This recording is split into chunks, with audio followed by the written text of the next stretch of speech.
ఉమ్మడి విశాఖ జిల్లాలో మళ్లీ బాక్సైట్ భయం. ఆందోళనలో గిరిజనులు. పోరాటానికి సిద్ధమవుతున్న గిరిజనులు, గిరిజన సంఘం నాయకులు.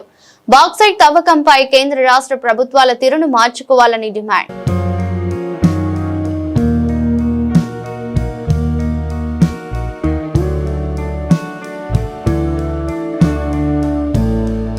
ఉమ్మడి జిల్లాలో 3 దశాబ్దాల కాలంగా గిరిజనుల గుండెల్లో గుబులు పుట్టిస్తూ రాత్రింబగళ్లు గిరిజనుల కండ్లలో కునుకు లేకుండా ప్రతి గిరిజనుడి గుండెల్లో భయం పుట్టిస్తున్న బాక్సైట్ భూతం మళ్లీ తెరలేపడంతో గిరిజనులు, గిరిజన సంఘాలు భయాందోళనకు గురి అవ్వాల్సిన పరిస్థితి ఏర్పడింది.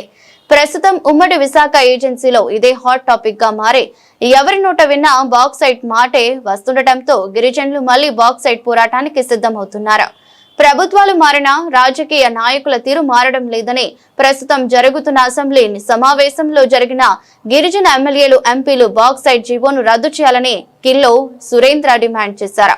ఉమ్మడి విశాఖ ఏజెన్సీలో అనంతగిరి, బిసుపురం, గాలికొండ, అరకు, సుంకరమెట్టు, రక్తకండి, జరలు వంటి ప్రాంతాల్లో నిక్షిప్తమైన బాక్సైడ్ ఖనిజ నిక్షేపాలను తవ్వకాలు జరిపేందుకు కేంద్ర రాష్ట్ర ప్రభుత్వాలు చేస్తున్న ప్రయత్నాన్ని తక్షణమే విరమించుకోవాలని అన్నారు. గిరిజన చట్టాలు కాపాడుతామని ప్రజలకు వాగ్దానం చేసిన నాయకులు పదవి ప్రమాణ స్వీకారం చేశాక ప్రజల హామీలను మరచిపోతున్నారని, గిరిజన చట్టాల పరిరక్షణలో విఫలమవుతున్నారని అన్నారు. అలాగే గతంలో బాక్సైట్ తవ్వకాలు జరపబోమని వైసీపీ ప్రభుత్వం జీవో నంబర్ 97 తీసుకురావడంతో కాస్త ఊపిరి పీల్చుకున్న గిరిజనులకు మళ్లీ బాక్సైట్ తవ్వకం జరిపేందుకు ప్రభుత్వం అన్రాక్ కంపెనీతో చేసుకున్న ఒప్పందాన్ని మళ్లీ కొనసాగించేందుకు పావులు కదుపుతూ ఉండటం సరికాదన్నారు. అల్లూరి సీతారామరాజు జిల్లాలో కేంద్ర రాష్ట్ర ప్రభుత్వాలు తీసుకుంటున్న నిర్ణయాన్ని వ్యతిరేకిస్తూ గిరిజనులైతే ఆందోళన పడుతున్నారు. ఏజెన్సీలో ఉన్న ఖనిజ సంపదను దోచుకునే ప్రయత్నం కేంద్ర రాష్ట్ర ప్రభుత్వాలు చేయొద్దని ఇప్పటికే గిరిజన ప్రజలు హెచ్చరికలు జారీ చేస్తున్నారు.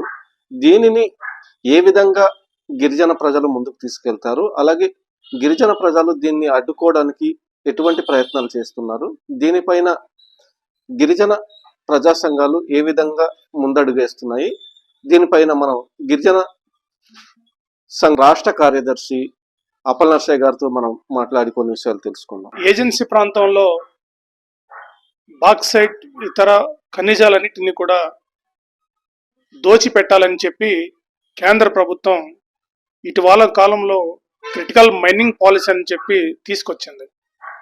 ఈ క్రిటికల్ మైనింగ్ పాలసీలో బడ్జెట్ సందర్భంగా కేంద్ర మంత్రి నిర్మలా సీతారామన్ గారు కూడా చాలా స్పష్టంగా చెప్పారు. ఈ పాలసీ బ్యాక్గ్రౌండ్లో హెర్త్ మైనింగ్ కారిడార్ను ఏర్పాటు చేస్తాం. ముఖ్యంగా ఒరిస్సా, ఆంధ్ర, తమిళనాడు, కేరళ రాష్ట్రాలన్నిటి కలిపి ఒక కారిడార్గా ఏర్పాటు చేసి ఈ ప్రాంతంలో ఉన్న మైనింగ్ అన్నిటిని కూడా తీసి మేము అమ్ముతామని చెప్పి చాలా స్పష్టంగా ప్రభుత్వం పేర్కొన్నది. ఈ జాతీయ సంపదని ఆ రకంగా కూడబెట్టాలనేదే కేంద్ర ప్రభుత్వం, మోడీ ప్రభుత్వం ప్రధానమైన లక్ష్యంగా కనిపిస్తుంది. ఈ నేపథ్యంలో మన జిల్లా, అల్లూరు జిల్లా లాంటి చోట బాక్సైట్ ఖనిజం అనేది క్రిటికల్ మైనింగ్ పాలసీలో భాగంగా ఈరోజు దాన్ని ఎగ్జిక్యూట్ చేయడం కోసం ప్రయత్నం చేస్తున్నారు. వాస్తవానికి అల్యూమినియం లాంటి మైనింగ్ వాటిని దృష్టిలో పెట్టుకొని ఈ బాక్సైట్ని కూడా క్రిటికల్ మైనింగ్లో ఇన్వాల్వ్మెంట్ చేసిన పరిస్థితి ఇక్కడ చాలా స్పష్టంగా కనిపిస్తుంది. కాబట్టి క్రిటికల్ మైనింగ్ని పాలసీని ఈ దేశంలో అమలు చేస్తే ముఖ్యంగా అటవీ ప్రాంతంలో జీవిస్తున్న ఆదివాసులు అడవి నుండి గెంటి వేయబడతారు, నిరసరాయులు కాబోతున్నారు, నిర్వాసితులు కాబోతున్నారు. గిరిజన హక్కులు, చట్టాలను ధ్వంసం అయిపోతాయి. ప్రత్యేకంగా రాజ్యాంగం కల్పించిన అనేక రకమైన రక్షణలు, రాయితీలను కూడా గిరిజనులు కోల్పోతారు. అందుకే ఈరోజు క్రిటికల్ మైనింగ్ పాలసీలో బ్యాక్గ్రౌండ్లో బాక్సైట్ తవ్వకాలను ఈరోజు ఆదివాసీ గిరిజన సంఘం తీవ్రంగా ఖండిస్తుంది. ప్రభుత్వం వాటిని విరమించుకోవాలని చెప్పి కూడా ఈ సందర్భంగా మేము ప్రభుత్వం విజ్ఞప్తి చేస్తున్నాం. అంతేకాదు ఈరోజు ఈ బాక్సైట్ సంబంధించిన విషయంలో ఏపీఎండిసి ఇటీవల కాలంలో కేంద్ర ప్రభుత్వానికి ఒక నివేదిక సమర్పించింది. మాకు బాక్సైట్ మేము తీస్తాం, ఏపీఎండిసికి అనుమతి ఇవ్వండి అని చెప్పి కేంద్ర ప్రభుత్వానికి నివేదిక సమర్పించినట్టు పత్రికల్లో అనేక సందర్భాల్లో మనం చూసాము.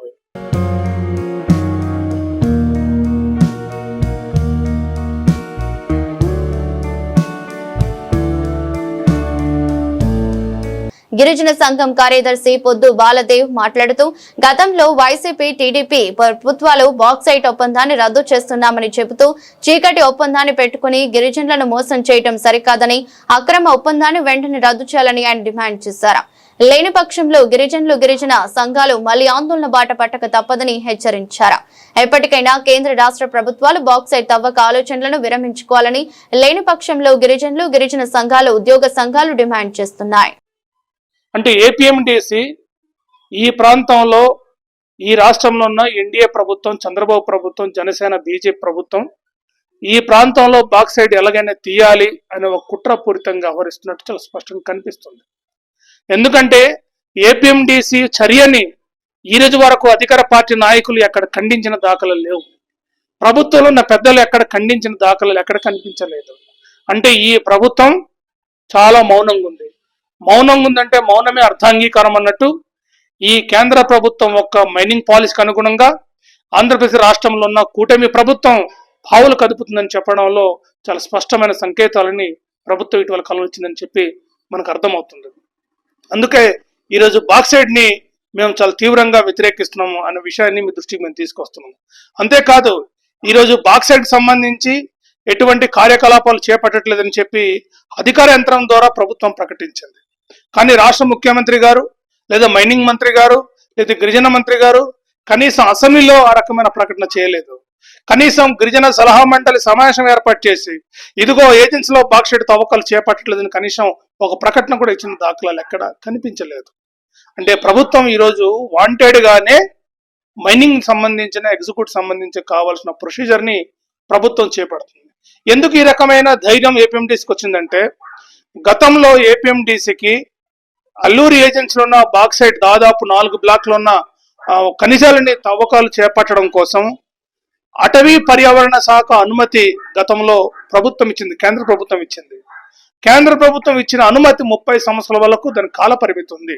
అంటే ఈ రోజు వరకు కూడా అటవీ పర్యావరణ అనుమతి ఈరోజు ఏపీఎండిసి పొంది ఉంది. అందుకే మాకే బాక్సైట్ కేటాయించని చెప్పడంలో చాలా బలమైన సంకేతాలని ప్రభుత్వం ఇస్తుంది. ఏపీఎండిసి కూడా రకమైన పావులు కదుపుతుంది. కాబట్టి ప్రభుత్వం తక్షణమే బాక్సైట్ తవ్వకాలను విరమించకపోతే, అటువంటి ఆలోచన విరమించకపోతే చాలా తీవ్రమైన ప్రతిఘటన ఉంటుందని చెప్పి ప్రభుత్వానికి హెచ్చరిక జారీ చేస్తుంది. బాక్సైట్ తవ్వకాలు చేపడితే ఆ ప్రాంతంలో ఎటువంటి విధ్వంసం జరుగుతుంది, ఎటువంటి అన్యాయం జరుగుతుంది అనేది గతంలో జేసీ కాలా కమిటీ చాలా స్పష్టంగా పేర్కొంది. గిరిజన హక్కుల చట్టాలను కూడా ఏ రకంగా ఉల్లంఘన చేయబడుతుందని చాలా స్పష్టంగా పేర్కొంది. ఈరోజు బాక్సైట్ అంటే ఒక ప్రమాదకరమైన ఖనిజం తీయడం వల్ల ఈ ఆంధ్రప్రదేశ్ రాష్ట్రంలోనే కాదు, ఒరిస్సా ఆంధ్ర సరిహద్దు ప్రాంతంలో మొత్తం ఈ గోదావరి నది పరివాహక ప్రాంతం నుంచి ఉత్తరాంధ్ర ప్రాంతం మొత్తం కూడా ఈరోజు పొల్యూట్ కాబోతుంది. పర్యావరణ సమతుల్యత దెబ్బతింటుంది. త్రాగునీరు కానీ, సాగునీరు కానీ, లేదనుకుంటే స్వచ్ఛమైన గాలి పీల్చే దౌర్భాగ్య స్థితి కూడా ఈరోజు పొరబడే అవకాశం ఉంటుంది. కాబట్టి బాక్సైట్ అనేది చాలా ప్రమాదకరమైంది. ఆదివాసుల మనుగడకే చాలా ప్రమాదం ఉంది అని చెప్పి మేము భావిస్తున్నాం. కాబట్టి బాక్సైట్ తవ్వకాలు ఒక ఆలోచన ప్రభుత్వం విరమించాలని చెప్పి మేము డిమాండ్ చేస్తున్నాం. జిల్లాలో ఉన్న ఖనిజ సంపదను కేంద్ర రాష్ట్ర ప్రభుత్వం కుట్రపూరితంగా ప్రయత్నాలు చేస్తున్నాయని, దీనిని తిప్పికొట్టేందుకు గిరిజన ప్రజా సంఘాలు ఎప్పుడైనా ముందుంటామని రాష్ట్ర ప్రభుత్వానికి అలాగే కేంద్ర ప్రభుత్వానికి హెచ్చరికలు అయితే జారీ చేశారు. దీనికి సంబంధించి ముందడుగు వేసే పరిస్థితి ఉండకూడదు. గిరిజనుల హక్కులు చట్టాలను కాపాడాలి, ప్రకృతి ఖనిజాలను కాపాడాలి. అలాగే గిరిజన ప్రాంతం అంటేనే అడవి తల్లి, ఆ అడవిని నాశనం చేసే ప్రయత్నం చేయొద్దని గిరిజన ప్రజలైతే కోరుతున్నారు. దీనిపైన కేంద్ర రాష్ట్ర ప్రభుత్వాలు ఎటువంటి నిర్ణయం తీసుకుంటాయో, దీనిపైన గిరిజన ప్రజలు ఏ విధంగా ముందడుగు వేస్తారో ఇంకా వేచి చూడవలసిందే.